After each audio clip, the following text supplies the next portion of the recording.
Well, folks, welcome to one more edition of Politics and Right. I'm Big Pharma, your host. Thank you so kindly being part of the show. We are going to have a great show for you today. Welcome aboard. Paul Fleming Sr. is in the house. We have Melanie Keelan from Barcelona, Spain is in the house. Robert Davenport is in the house. And as well, we have Yvette Avery Herod, our beautiful union activist, is in the house. AVQ, Brother Rodnan, is in the house. Missing from the house is our one and only Bridge MCP. Bridge, where are you? Anyhow, welcome aboard, folks, and those that are the additional folks that are listening to, welcome aboard, welcome aboard, welcome aboard. We're going to have a great show for you today.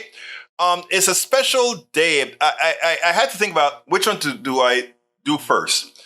Peter Bahlawanian is a filmmaker, and he is documenting about, I don't know, you guys have heard me talk about Azerbaijan and the Nagorno-Karabakh, the problem that there is in that Armenian region, etc., that gets little coverage, but it's one of the areas in the country, in the world, that there's a lot of conflict, irrespective of what we hear about Russia, in Ukraine, etc., etc., etc. And, they contacted and said, we'd like to give some exposure to what's going on in Armenia. Actually, it's in Ajak. And I said, of course, that is what we do. The goal that we have is for folks not to be tied simply to one narrative. So in that light, we are bringing Peter Bahlawanian. I have some other videos that I want to show as well, but let's go ahead and start this right away, since it's a fairly long one, but it's a very interesting historical documentary. So let's go ahead and do this, and then we'll take it on the other side as soon as I rig this appropriately. And I think I'm about to get started. There we go now. Welcome to one more edition of Politics Done Right. My name is Egberto Willis. Today we are honored to speak with Peter Bahlawanian. He is the the producer of The Desire to Live, a film about the tribulations of the Armenian people. Senor Peter, thank you so kindly for being on Politics Done Right today. How are you doing today? Thank you, Egberto. Thank you for having me on your show. I'm doing as great as can be. Well, this has always been a subject that intrigued me from the times of watching what occurred in Nagorno-Karabakh and all these other places in the Armenian region. What I'd like to ask you to first do, before we get into your film specifically, is for you to give me the history of the period that we're covering here, what you're doing with your film, and why did you feel the necessity to create this film documentary? Well, I felt like right after the 2020 war that happened with Azerbaijan and Armenia over that, I refer to it as Artsakh, but Nagorno-Karabakh, I felt like the story had to be told. And since that treaty was done, we started filming from that point on and haven't stopped filming yet, telling the stories of the people that live on those lands. So tell us the story. Give us a genesis of Armenia and the surrounding period. Sure. I mean, it really started a little bit more back in the 1900s, early 1900s, when Stalin was in power and the Soviet Union and Ottomans were at war with each other. Basically, Armenia has been always geographically in a very bad position. There've always been kind of conflict going around. And at that time, they were divided. So there was the Turkish side and there was the Russian side. In 1921, basically, Armenia was an independent country on its own, and then eventually became a state and a republic of the USSR. When it became a state and a republic of the USSR, a part of the country and the land itself was separated, and Stalin basically decided at the time to separate the people and their land so that they can keep them vulnerable. So what he did is he took one side of Armenia and gave it to Azerbaijan, and he took the other side of Armenia and gave it to Azerbaijan, which is the Nagorno-Karabakh area, and left Armenia in the middle, kind of like, in the middle of everything, separated and vulnerable. And that's where the issue started, because from that point on, as a republic of the USSR, Armenia and Azerbaijan always had some sort of a conflict because the Armenians living in Azerbaijan were always mistreated or badly treated, even though they lived side by side for a long time. Now, let's get qualifications here. Who are the Armenians, and who are their surrounding the people that surround them? Armenians, it's a very difficult question to ask or answer, just because Armenians themselves, historically, they go back thousands of years. They're an old people, just like the Jews are, just like the Palestinians are. There are not too many people left in the world that can claim they have thousands and thousands of years of history. Armenians are one of them, from the old tribes. They've managed to hang on to their identity, but they've scattered all over the world, specifically from the 1915 or early 1900s genocide that the Ottoman Empire placed in Turkey. And while that, Armenians were scattered all over the world, and now you have a diaspora of Armenians that probably accumulate more than the actual population of Armenians in Armenia. Now, there's also the Nagorno-Karabakh area, which we refer to as Artsakh, the Armenian name. And that area is predominantly Armenian, but it was always kind of considered part of the part of the Azerbaijan Soviet Republic until 1980, started around 1987, where they started protesting, even when it was USSR, and they started asking to be released by the Azerbaijani Republic and join the Armenian Republic. And in 1989, they held a vote to basically say, we want to be sovereign from the Azerbaijani Republic. And from that point on, it got bad, went to worse. And the Azerbaijanis started holding pogroms in the rest of Azerbaijan, like in Baku and in Sumgait, killing Armenians, basically sending them off. And that's when, in 1991, when complete independencies came from both countries and the fall of the Soviet Union, that territory itself became at play. So now all of a sudden, you had the Azerbaijanis from one side and the Armenians on the other side fighting over the Nagorno-Karabakh area, the Artsakh area. And that fight lasted from 92 to 94, where I would think probably hundreds of thousands of people were either killed or hurt and wounded. And probably millions of people had to, be displaced from one end to the other. So there was people that were living in the Nagorno-Karabakh area that were Azeris that were sent over to the east side, to Azerbaijan. And there were people living in Azerbaijan, in Baku and Sumgait and other cities. They were all sent out to live in Armenia or in the Artsakh area. So after the 94 war ended, Armenia would claim victory, if you want to claim victory after a war, and basically had control over those territories for a period of time, which probably was close to 30 years. There was always some kind of little disruption here and there, but nothing like what the war we saw in 2020. Now, I want to go back a little bit in time, because there was a big issue in the United States where I believe Turkey Turkey was pretty upset whenever Congress attempted to claim there was some sort of a genocide effected by Turkey on the Armenians. Tell us a little bit about that.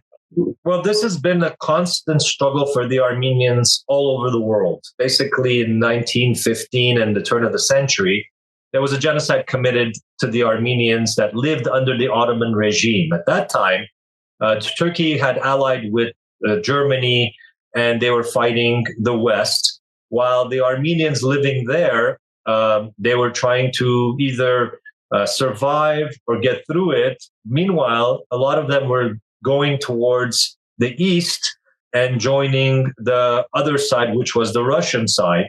And Russia was obviously against them at the time, meaning against Turkey. So when the genocide occurred, documentation, proof, evidence shows that over 1.5 million people were killed, persecuted in that genocide. And from that point on, Armenians were relocated from all over the world, and the Armenian diaspora was really formed. And that diaspora goes from South America all the way to Asia. I mean, there's Armenians from all over the world from the genocide. My grandparents being, at the time, orphans. My grandfather was 6 when the genocide happened. He was relocated in Lebanon, found himself in Lebanon in an orphanage. And there he met my grandmother, which was an orphan in Lebanon. And they got together. And my parents were both born in Beirut. So I never actually saw Armenia or lived in Armenia physically. I was born in Canada. So this is the story of an Armenian diaspora, an Armenian that grew up outside of its land, but still grew up Armenian and sharing the Armenian culture. Now, Turkey has always denied that there was a genocide. Meanwhile, the rest of the world has accepted it and has proclaimed it. And U.S. being one of the recent ones that announced that they finally said it was a genocide. Biden said it, his administration. And at this point, Turkey has always said it was never a genocide. It was just war. We were fighting. And the Armenians there were traders or people that were working with the Russians. And, we took care of them. But, when children and women are dying, it's not a war. It's civilians and they're being persecuted just because they're Armenians. Then it was specifically a genocide aimed towards eliminating the Armenians. And they almost did. They almost managed to eliminate them if some of the countries like France... not eliminate them, right? Because they were already all over the world, correct? No, before that, they weren't really all over the world. They were strictly in that the region in Turkey on which is now considered Eastern Turkey, but at that time and for a long time was Western Armenia. So when they were living in those lands, those are the lands where my grandparents were born on those lands. So all of them, and most of Armenian grandparents that live in the diaspora, their grandparents were born in those lands. So we all came from that land and we all came from the genocide. So we're basically outcomes of the genocide. So we live in or grew up in North America or Europe or South America is because there was a genocide and it drove us out. And that's the reason why we have a big diaspora outside.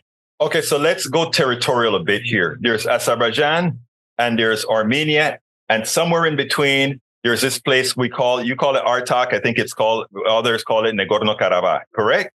Correct. Nagorno-Karabakh is the Russian name for the enclave. It's an enclave. It's the High Caucasus, right? Mm-hmm. So basically, it's the mountainous region. It's very mountainous. It's spectacular. It's beautiful.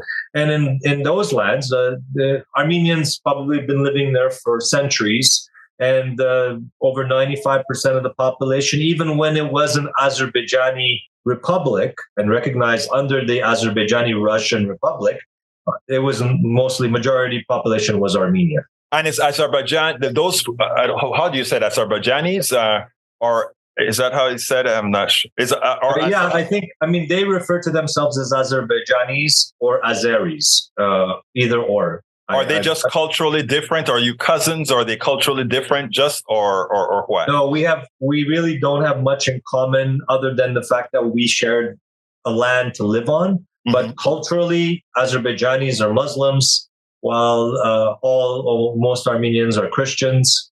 And I would say Turkey and Azerbaijanis are very closely tied, mm-hmm. especially now with rhetoric that's come out in recent years where Erdogan, the president of Turkey, has announced that they are two nations, one people. Mm-hmm. So they basically see each other as the same.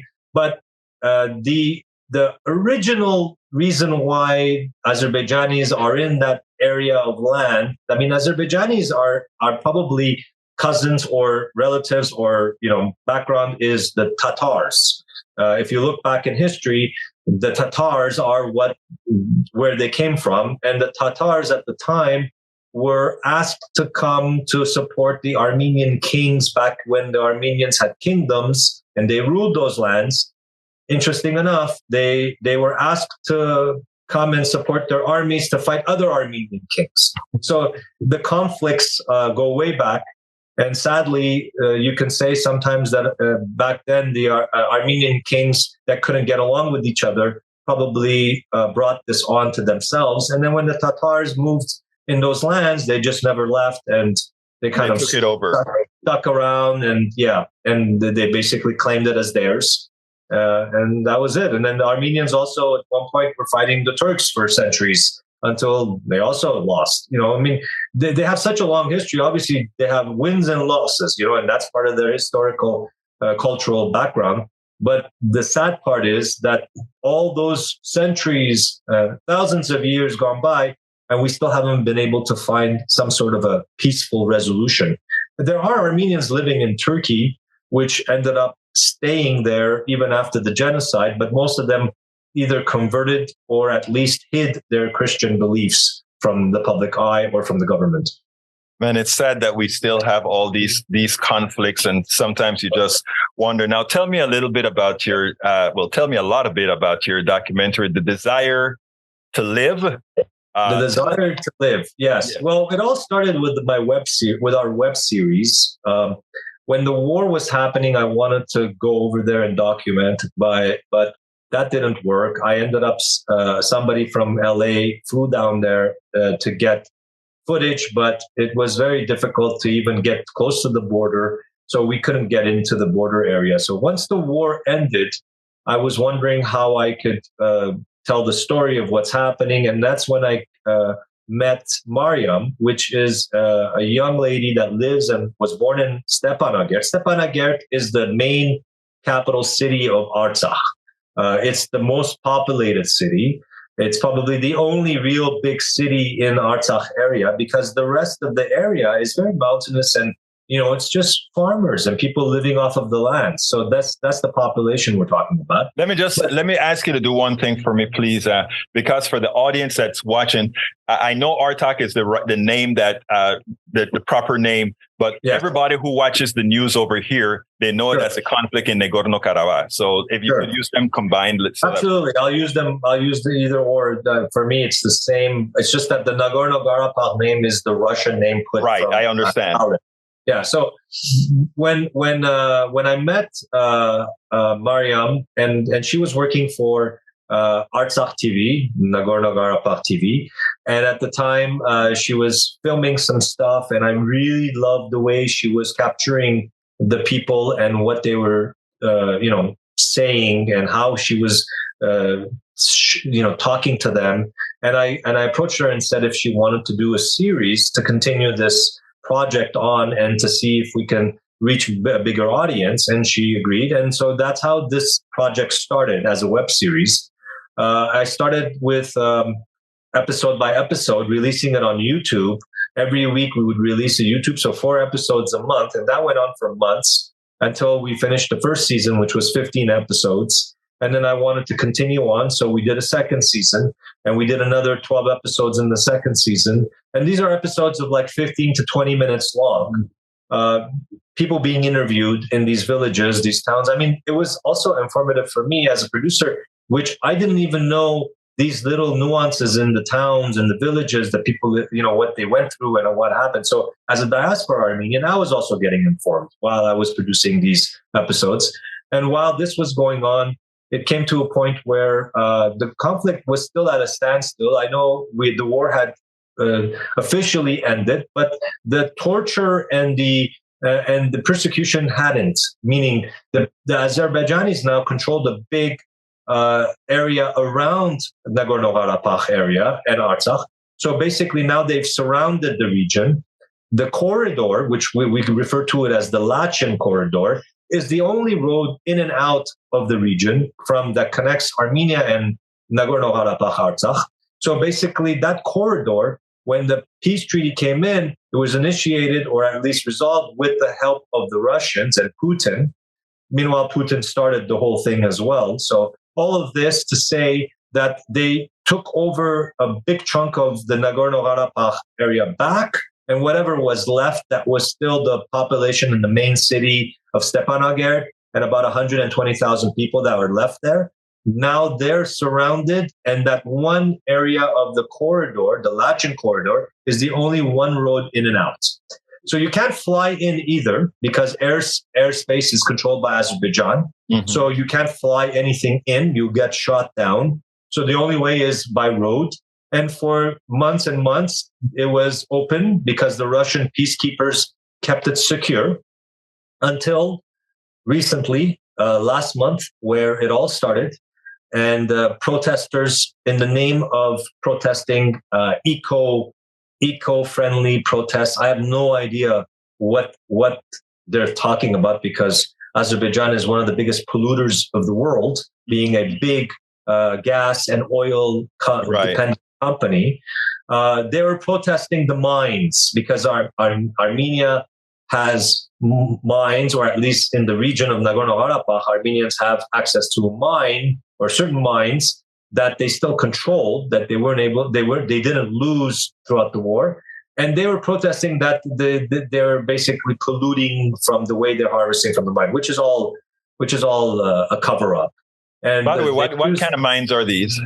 They're just mines that I found out after in my research that these mines are actually rich with a lot of content that's used now for microchips. Rare earth. So nowadays, this is it. I never knew. I thought the main reason why the war happened in 2020 was the pipeline. I thought it was the pipeline. It was based on oil and the pipeline they wanted to run through with Armenia. And I thought that they did everything possible to make it faster. But then I found out that the pipeline was already set and it went around the Nagorno-Karabakh region into Georgia and into Turkey. So that was done. So then I was like, why? Then if the pipeline is set, yeah, maybe it's faster or shorter, but it doesn't matter. It's already in place. So what are they fighting for? Then I do more research. Then I find out that it's these mines. Now, there's mines in the Artsakh area, the Nagorno-Karabakh area, that have these minerals that are high demand. These are minerals that are being used now in drones. They're being used in satellites. Yeah. All of these materials being used there, and there's a lack of it, and it's high in demand. Now, Armenians are harvesting, but yet they're not manufacturing to its capacity, because Armenians treat their land a little differently. They treat it as historical lands. So basically everything's done kind of in a very small way. Nothing is mass produced, nothing. So that is now a big thing. And then the whole argument about Aliyev fighting over a corridor in Armenia to reach Nakhichevan, which is the other side of Armenia, which is also it's that isolated area that has an isolated area controlled by Azerbaijan, has been controlled by Azerbaijan from the days of Stalin, because that's what Stalin did. They wanted to create a corridor. Armenia finally agreed that they would give them access, but that wasn't good enough. Aliyev, I guess, in his head, believes that having a corridor means they control the corridor completely, meaning they cut access to the bottom half of Armenia, so they take over the whole country. And I was like, why do they want that part of the country? It's not even that populated. It's really historical for Armenians, that land. And then I find out that there's more mines in Armenia as well. And that's what they have their eyes on, and Turkey has their eyes on. So now it's all this. It's all about these mines. When I do more research, I find out that Azerbaijan's already sold the rights to cultivate or harvest the mines to companies like the Anglo-Saxon Asian mining company, and they're out of Europe with ties to the United States. I do more research. I find out that there's an ex-governor of New Hampshire that's on the board. I mean, we're talking about a very small percentage of people that own a big chunk of wealth in the world. So we're talking about the 0.1% of the world. Well, now Armenia is being used as a geographic location for it, and the people are being persecuted because now this percentage of people have their eyes on these mines. Now, whatever we do, whatever peace treaties that we're trying to create, if they don't get access to these things, I feel like they're not going to stop. They're going to continue. And their military is 100 times stronger than Armenia's military. For the last 15 years, Azerbaijan's been putting money in their military and backing their military, while Armenia has been putting money in their education and their infrastructure and the medical, trying to make their country better for the people. While Azerbaijan, the dictator, runs the country like a dictatorship does. His family owns most of the wealth. His friends share the wealth with him. Oligarchs are kind of like in control. And basically, the people themselves are at a level of poverty that is beyond a country like that. If I understood watching a couple of your shorts, am I to believe that Armenia is not a very industrialized country, or is that just the pieces that you showed? Well, the area that you see in my films are strictly in the Artsakh Nagorno-Karabakh area. Mm-hmm. So most of the documentaries are all shot on location in the region of conflict. Okay. So Armenia itself, Yerevan is a beautiful city, totally modern. It's got all the bells and whistles you can imagine a modern city has a flowing tourist attraction. You know, obviously being a Christian country, they've realized that there's a big demand in people that believe in Christianity. So they have all these beautiful churches. So they have everything going on. Now, has the war made it into those centers?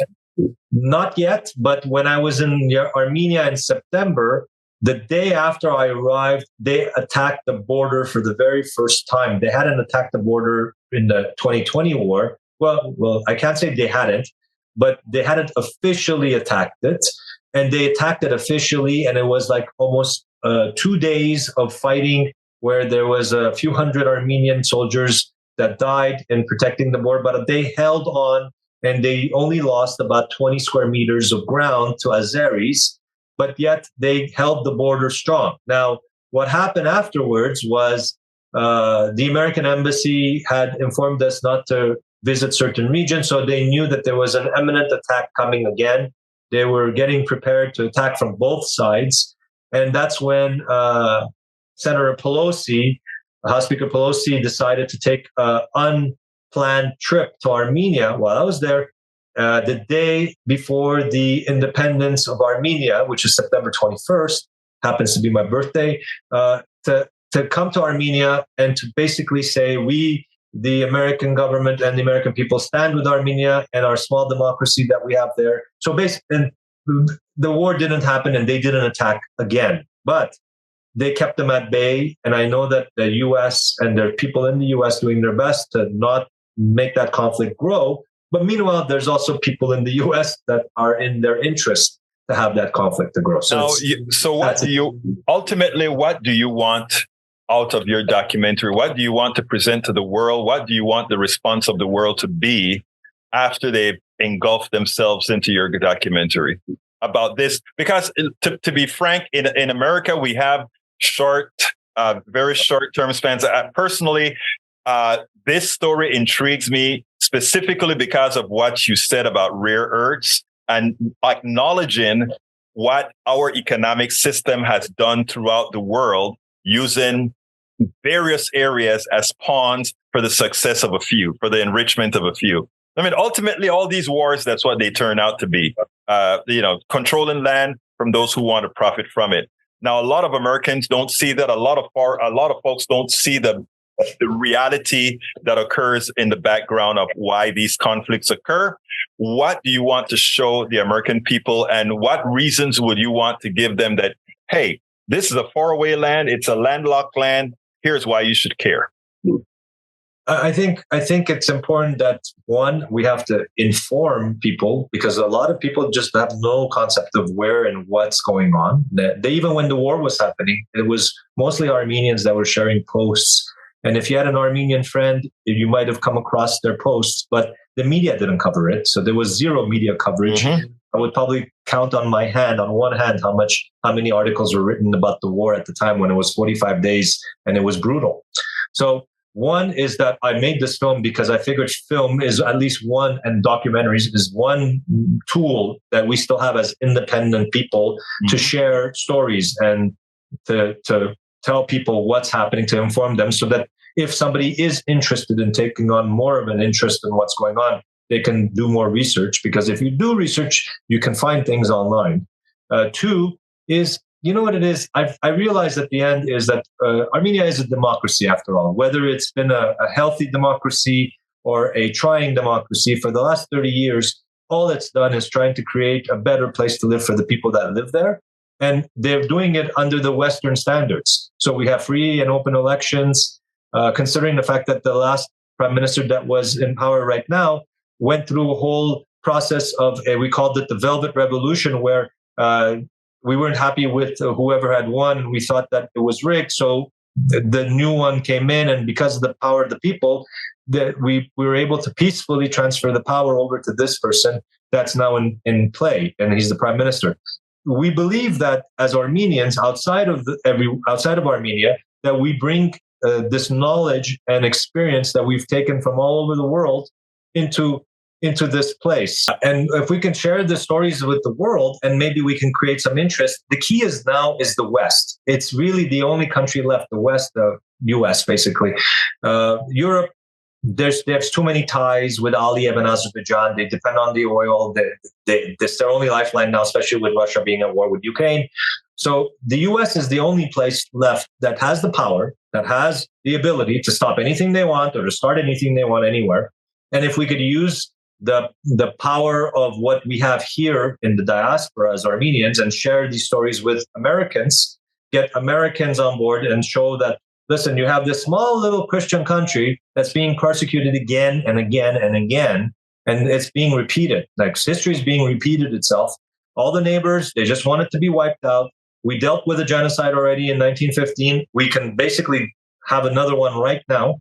Aliyev yesterday came out and opened and said, you know what? If people from Nagorno-Karabakh want to leave, we'll let them leave, basically. Other than that, there's no other way of dealing with this issue. So his mind is made up. You know, he's going to take over that place, whether they're going to be there and he's going to kill them off, or he's going to put them under the Azeri rule. It's not like their people are happy. I mean, they live in these bad, situations. But film is a power we have to share, and obviously film is where people can relate and they can feel human again. They can get those emotions out and say they can do the right thing. And that's what my mission is now. As a producer, I have the series that I've been working on for 2.5 years. I have this feature film. I have another feature film that released and has done the award shows called Motherland, and then that I was a producer on. And I have 3 more that I'm working on. I mean, all at once. And I have a normal life too. I have to finance these movies. I'm an independent producer. So I basically work on one side, make money, and I put it towards these films so I can tell these stories of these people that need a voice. I mean, that's really practically what it is. I'm Armenian, so I can relate to these people, even though I've never lived there. I've never lived on those lands, but I can relate to them because historically, when you go through a genocide, like the Jews have gone through in Holocaust, you never want it to be repeated again, never, to anybody, nowhere. And that's where you see Armenians are very vigilant when it comes to any atrocities happening anywhere around the world to anybody. They don't like seeing things like that happen because it's happened to them. So when it can happen to you, it can happen to anybody. And that's what I want people to understand in the West as well, is that we are privileged here. We live a privileged life, and it's great, and it's happy and Doolittle, but it can turn very quickly. And this whole war with Russia and Ukraine is a perfect example. Absolutely. How can folks find you to really see what you're all about and to probably help finance you? Well, basically, the website that the film is on is called thedesiretolivedoc.com. There you can see what the film has done and all the awards it's won. It's won 136 awards so far and been officially selected in over 150 festivals. But also the web series, I decided to put the web series for free on YouTube. So anybody that types the Desire to Live on YouTube pops up. We have 3 seasons, and the 4th season starts filming in February if we can continue filming and the people are there. My goal is to continue telling the story until we get enough people hearing us, seeing what's happening, and hopefully helping to make a difference. Now, politicians in the US are there helping and supporting some of them. And then some of them, like Biden, which he came out and said the Armenian genocide was a genocide finally, and the US recognized it. Meanwhile, he has $100 million military, basically a bill that waives that thing, and he gives $100 million to Azerbaijan and for military purposes. It doesn't make sense. They don't need money. They're a super rich country, but yet the principle of giving them money for military purposes shows that they're backing them up and allows him and Aliyev to continue doing what they're doing, which practically in reality for the 2020 war was war crimes. What we have proof of it, and we're doing all we can. Not only me, but there's a lot of smarter people than me doing all they can in the courts, in the world courts, to hold them accountable. But the U.S.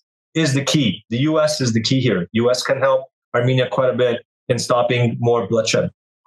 Peter Bahlawanian, producer of The Desire to Live. Thank you so kindly for having been on Politics Done Right. Thank you very much. Thank you for your time, and thank you for the energy that you're spending on this project.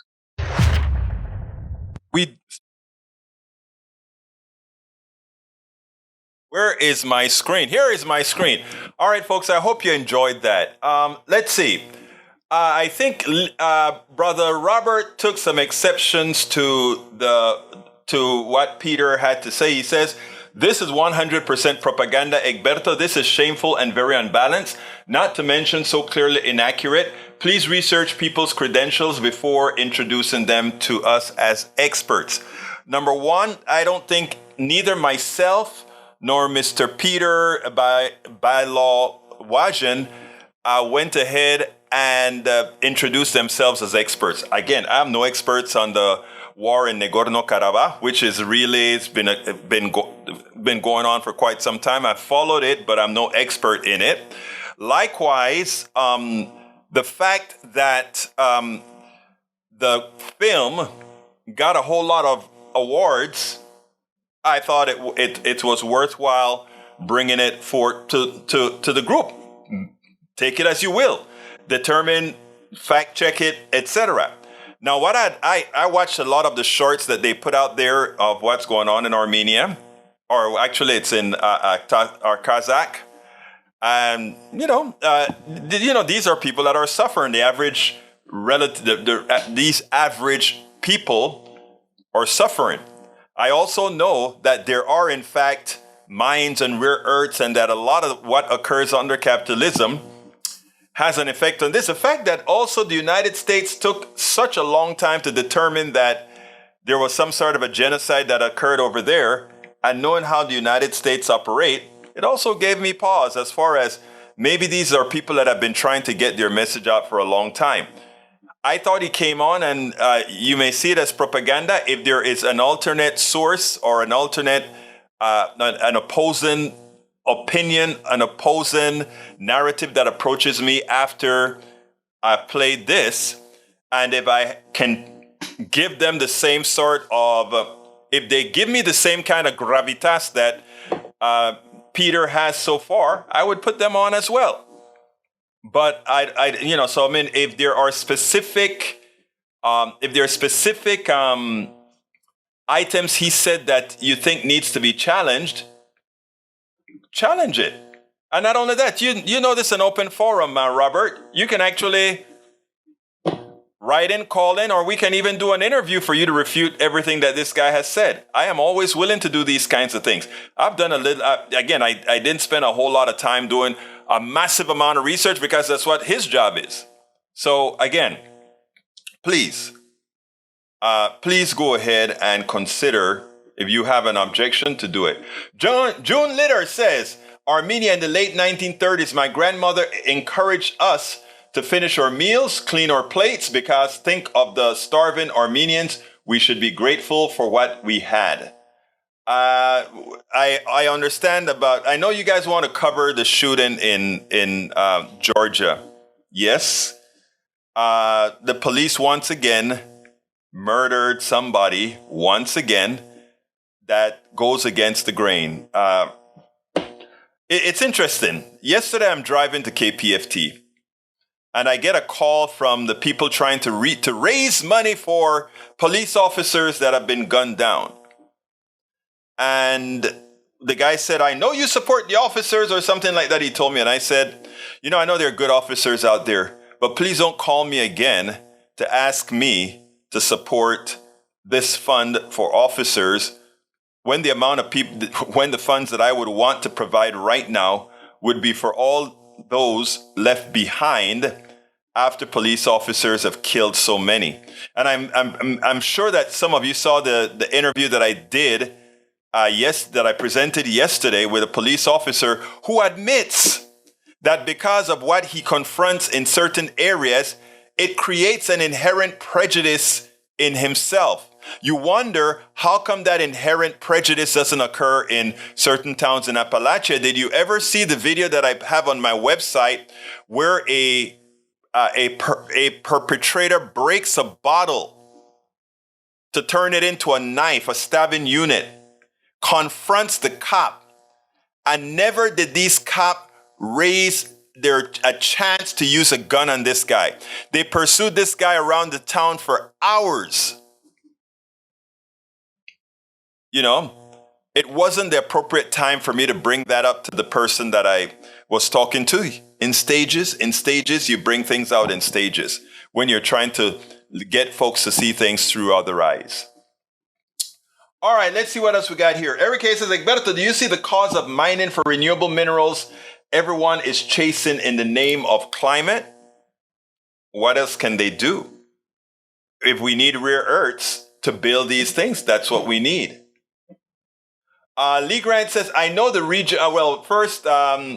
I think Lee Grant was challenged Robert Davenport was challenged by Lee Grant, who asked, what's his beef? Lee Grant says, Robert says, I know the region, know some of it, the history. I am somewhat versed in the language, Russian, Turkish, Arabic, and religions. I have family in Turkey, have visited the country several times. Okay, Egberto, there's going to be a lot of chat to read out. I'm reading them out, Brother Redden. I'm reading them out. Robert, are you Muslim? I'm just curious. Not that it matters, but I'm just curious. Let's see what else we have here. With great sadness, I recall heavily militarized police force and hired private army deployed to confront us at Standing Rock during the No DAPL movement. Yes, I can recall that.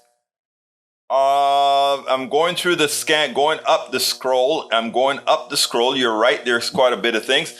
The police say that Tehran shot first, but have neither body cam footage nor other evidence to support their claim.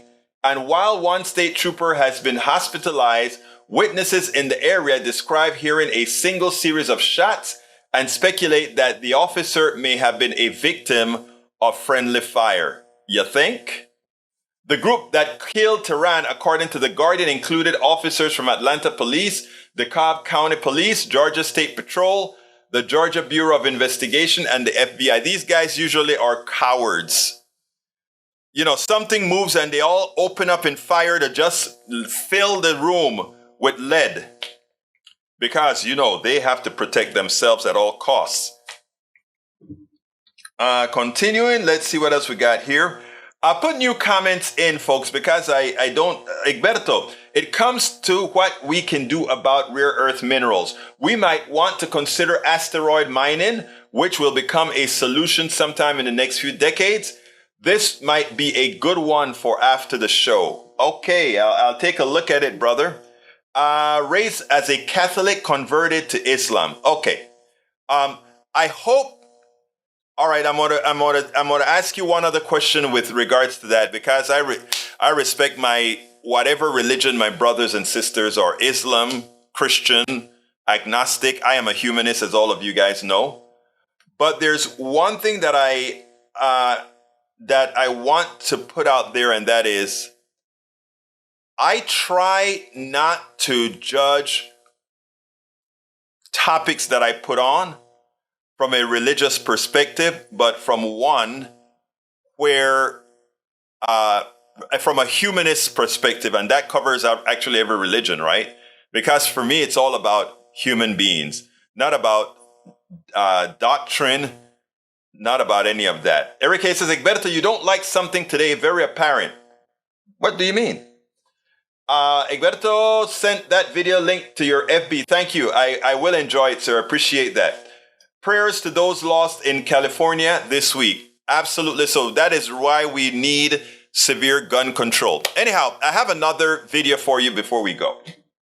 And this one is kind of cute. As you all know, now that Roe v. Wade has passed, it turned out that Republicans used to say The reason they want Roe v. Wade overturned is so that each state can independently decide women's, each state will decide women's reproductive rights. In other words, some states may decide that women have rights and some states may decide they don't have rights. In other words, it's a state issue. That's what they wanted to say, right?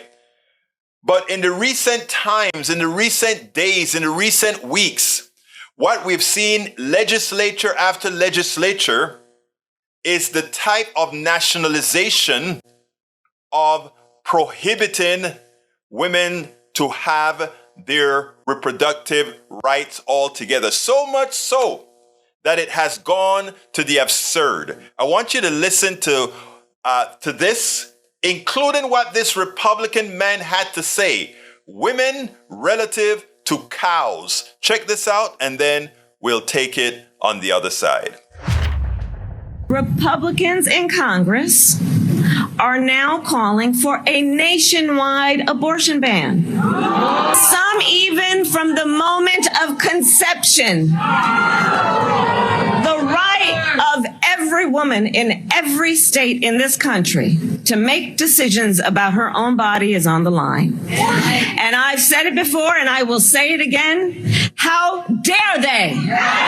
Vice President Kamala Harris voicing the outrage of women and men all across America on the 50th anniversary of the Roe versus Wade decision.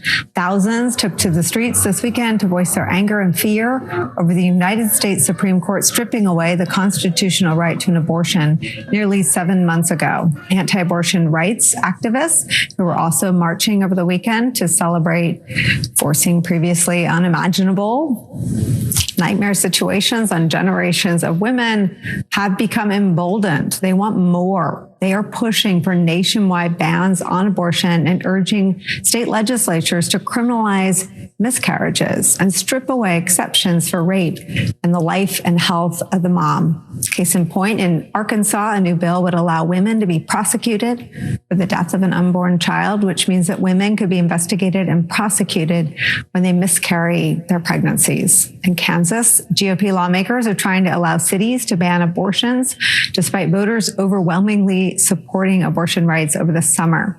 And in Wyoming, a new bill would get rid of exceptions in cases of incest or rape in the state's near total abortion ban and allow district attorneys and the Wyoming AG to sue abortion providers. And there's Idaho, where a court's ruling could soon force women to receive life-saving abortions via C-section. One lawmaker telling the legislature that his background in livestock makes him a women's health expert. Watch. I've milked a few cows, spent most of my time walking behind lines of cows. So if you want some ideas on repro and the women's health thing, I have some definite opinions. Republicans, that is who they are. We think about that. He has cows. I mean, the man has cows. And that is what gives him the right, right? The man has cows. Wow. I don't know if people can really understand. Yes, they can. The mentality of this particular sect of Republicans, that they think it's funny. Well, you know, I worked with a lot of cows. I handle the reproduction of cows all the time. It's not a problem.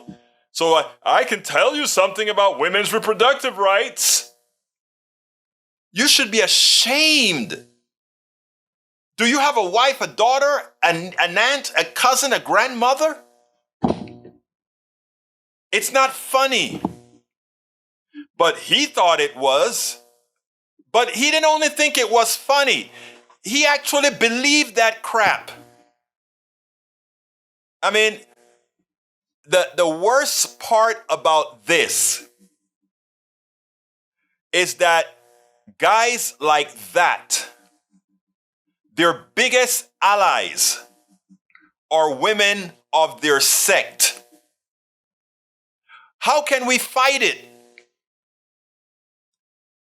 when we have so many still abiding by either the Stockholm syndrome or a type of survivalist syndrome by demeaning one's self?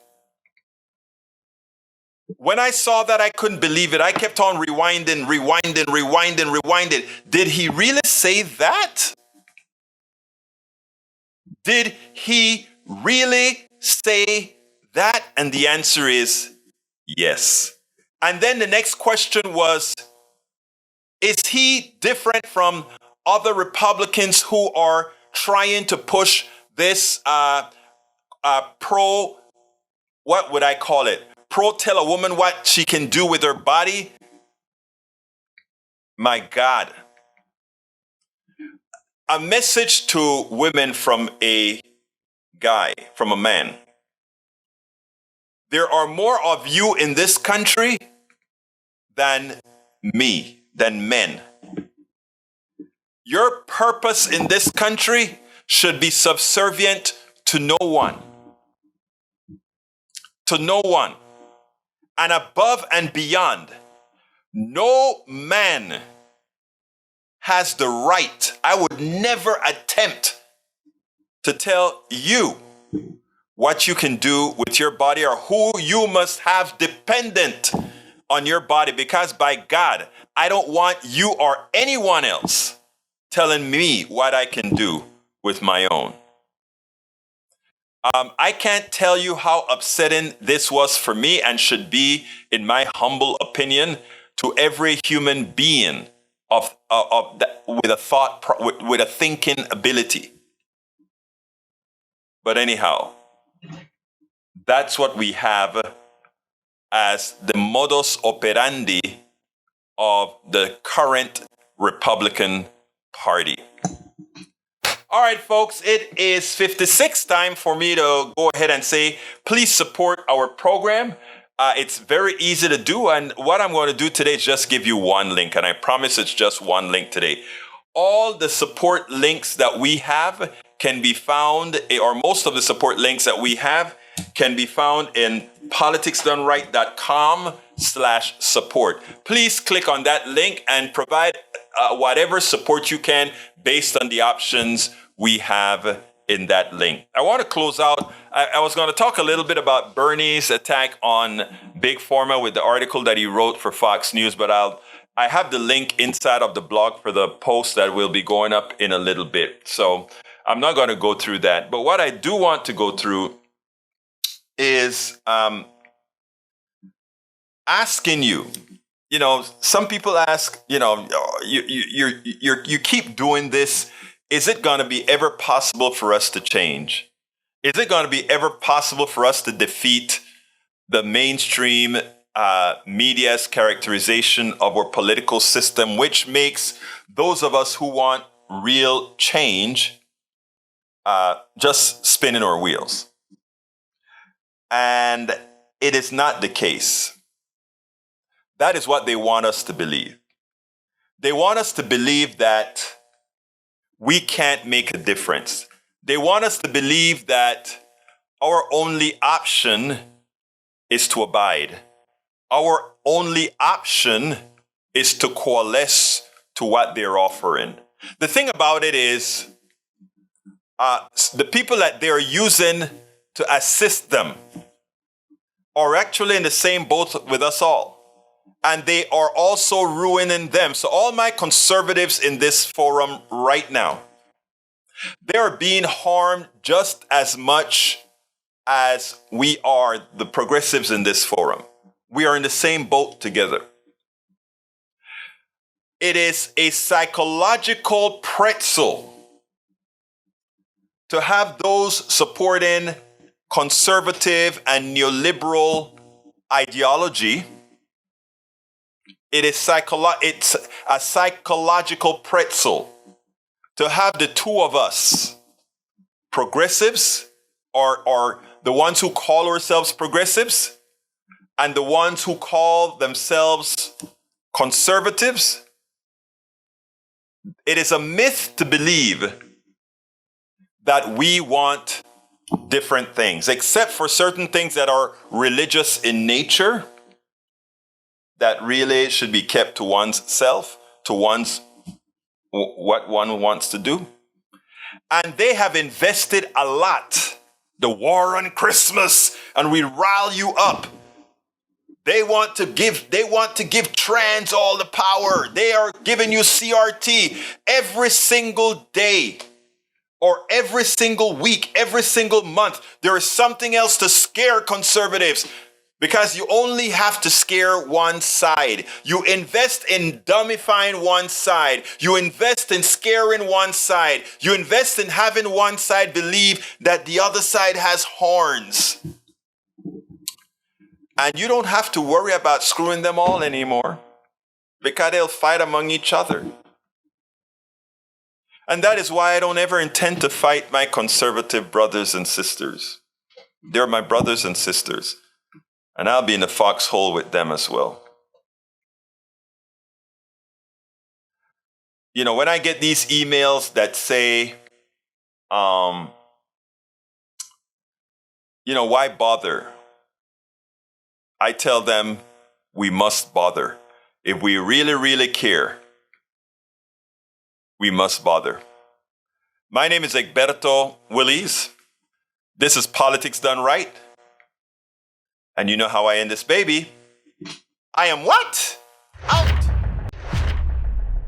We spend a lot of time deconstructing the news, trying to parse it into a form that everybody can understand. We try to find those little nitpicks where it flies above the fray, etc.